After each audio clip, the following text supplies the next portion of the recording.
I'm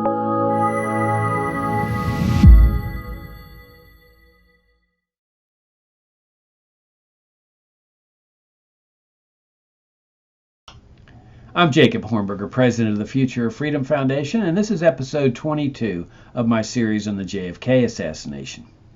When President Kennedy came into office in 1961, he had his first brush with the CIA's power to assassinate people. You'll recall that Kennedy came into office as pretty much a standard Cold Warrior, bought into this notion that the communists were coming to get us and that there was a worldwide communist conspiracy based in Moscow to take over the world, including the United States, but that Kennedy sympathized with Third World movements to oust imperial regimes from their lands. The national security establishment, on the other hand, viewed these Third World movements as clearly being part of the worldwide communist conspiracy to take over the world. Well, in the Congo, the Congolese people had successfully revolted against the imperial rule of the Belgian Empire, had ousted the Belgians from their land, and it had been led by a very charismatic leader named Patrice Lumumba. Now, Kennedy, sympathizing with these Third World movements, highly respected and admired Lumumba. But from the eyes of the national security establishment, Lumumba was clearly part of the worldwide communist conspiracy and it therefore was a threat to U.S. national security. So the CIA decides that they need to eliminate Lumumba through assassination. But they know that once Kennedy gets into office, Kennedy's not going to permit such a thing. So they decide that they need to rush the assassination and get it done before Kennedy gets into office. And so they pull it off. They don't commit the assassination themselves, but they orchestrate it and they make it so that locals there end up murdering Lumumba. So Kennedy comes into office and the CIA, for some reason, doesn't even tell him that Lumumba's dead. Kennedy learns about it sometime later in a telephone call. And there's a famous photograph of Kennedy learning about Lumumba's death in this telephone call. You can see it online. You can Google Kennedy Lumumba telephone call, and you'll easily find it. And the photographer caught the president learning about this death in just a remarkable photograph. And you can just see the pain and the anguish on Kennedy's face when he learns that Lumumba has been murdered. Well, if we go back to the founding of the American Republic, you'll recall that when the proponents of the Constitution came out after the Constitutional Convention and proposed this new federal government, the American people said no. We're very leery about this. They said, the Articles of Confederation have a very weak federal government. Federal government doesn't even have the power to tax. We like that. And they said, well, look, you don't need to worry, you see, because people were worried. They were saying, look, this is a government that's going to end up killing people without due process of law, without a trial. And the proponents of the Constitution said that can't happen. We've got a Constitution here that's going to be bringing the government into existence, and it's limited to these powers, and these powers don't include the power of assassination or murder, state-sponsored murder.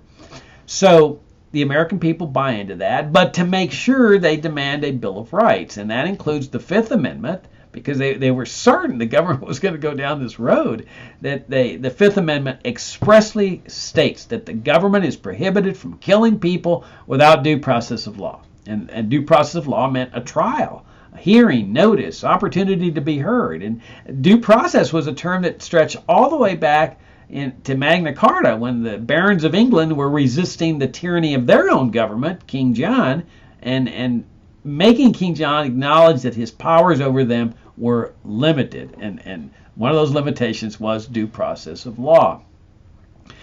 Well, now if we jump forward now to the post-World War II era, the federal government has now been converted into a national security state, which is the totally opposite type of governmental structure from a limited government republic. Massive, ever-growing military establishment, which the original founding fathers had opposed. You've got a secretive agency with the power of assassination, torture, indefinite detention. You've got a secret surveillance agency that comes into existence in 1952 that has the power of mass surveillance. So in other words, you have now have a federal governmental structure that wields all the powers that the national security state in the Soviet Union wielded. But the argument again was, hey, we have to become like them in order to prevent them from taking over the United States. Now, in 1947, the CIA is formed. When President Truman, who was responsible for the conversion of the federal government to a national security state, brings into existence the CIA, though, he intends it as strictly an intelligence gathering agency. In other words, the communists were coming to get us, worldwide communist conspiracy, and so the president needed to know where the communists were, what he needed to do to preempt them, when they were supposed to get here, what they were going to do after they got here, and so forth. And so he brings into existence the CIA to say, tell me everything that you learn about the communists, an intelligence gathering agency.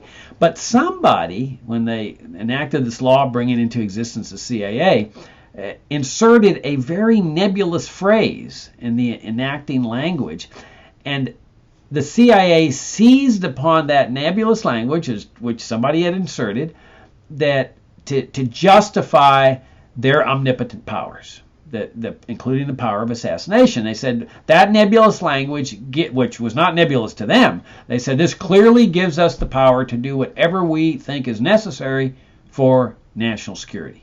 And nobody's ever been able to define with any degree of specificity what national security means, that term. But over time, it became, and still is, the two most important words in the American political lexicon.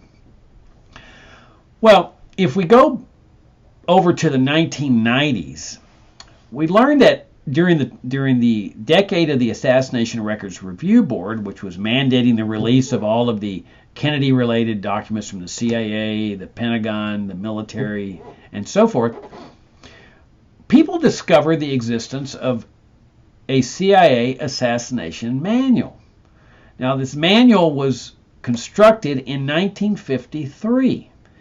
And you can read it online. You can just Google CIA assassination manual. It makes fascinating, if not like very eerie reading, because it's clear that at this point, practically since its inception, the CIA is studying the art of assassination. How to assassinate people, including they have the different methods, including high-powered weapons. But here's the kicker: that they were not only specializing in the art of assassination, they were also studying the art of preventing people from discovering that the CIA is behind the assassination. In other words, making it look like it just has nothing to do with the CIA, keeping secret the state-sponsored part of the assassination. Now keep in mind also, you've got brilliant people that are working here for the CIA. I mean, these are Ivy League graduates that are going to work for this agency, and they're devoting their brilliant minds to assassination and how to keep people from discovering that the CIA is involved in the assassination. Well, in 1953, you'll recall, we discussed in the last segment, the CIA is faced with a situation in Iran. What had happened was the democratically appointed Prime Minister, Mohammad Mossadegh, a man who had been named Time Magazine Man of the Year, he had nationalized British oil interests. The government had taken over all the oil interests in the country. And obviously this infuriated the British and the British oil companies. And so they were planning to do something about this, like a regime change operation. But Mossadegh preempted them by throwing them all out of the country, all the diplomats and so forth, or at least most of the diplomats. So it defanged the ability of the British to do anything about this. So they turned to the CIA. And the CIA went to Truman and said, hey, can we help the British get their oil interests back? And Truman said, absolutely not. We're not going to get embroiled in that. Well, then Eisenhower comes into office, President Dwight Eisenhower, and the CIA renews their request. But this time they couch it in terms of the worldwide communist conspiracy. They say that, look, Mossadegh has nationalized these oil interests. It shows that he's a socialist. He's got communist proclivities. Of course, never mind that President Franklin Roosevelt had done the same thing in the 30s when he nationalized the gold coin holdings of the American people and turned them into felons if they were caught owning gold coins, which had been the official money for about 125 years or so. But so Mossadegh's now considered a communist, and so he's a threat to U.S. national security, and so Eisenhower gives the go-ahead. And so they had this brilliant coup where they oust Mossadegh from power and they install the Shah of Iran, and then the CIA proceeds to train the Shah's secret police force, which was sort of a combination CIA, NSA, military. It was called the Sabak. Started teaching them about torture and assassination and keeping people in jail for life without trials and so forth. And I mean, in other words, teaching them the art of tyranny and oppression. And this goes on for some 20 years until the Iranian people finally say enough's enough, and they revolt. And they oust the Shah, and unfortunately are unable to reestablish the democratic system that the CIA had destroyed, and end up with this bizarre religious theocracy. But the CIA's plan was absolutely brilliant. Now, interestingly enough, they let Mossadegh live. They consign him to his home. He's under house arrest essentially for the rest of his life. 1 year later, they're faced with a situation over in this hemisphere in Guatemala, where Jacobo Arbenz is democratically elected, but he's a socialist. But the people of Guatemala have had this election. It was a legitimate election. They wanted a socialist, so they elected Arbenz, and Arbenz said, look, I don't care about this Cold War, and he establishes friendly relations with the Soviet Union.